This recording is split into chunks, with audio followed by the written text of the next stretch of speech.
olhos do Pai. Você é uma obra-prima que Ele planejou.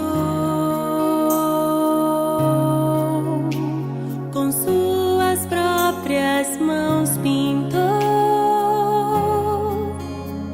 a cor de sua pele, os seus cabelos desenhou, cada detalhe num toque de amor aos olhos do Pai. Você é uma obra-prima que Ele planejou. Com suas próprias mãos pintou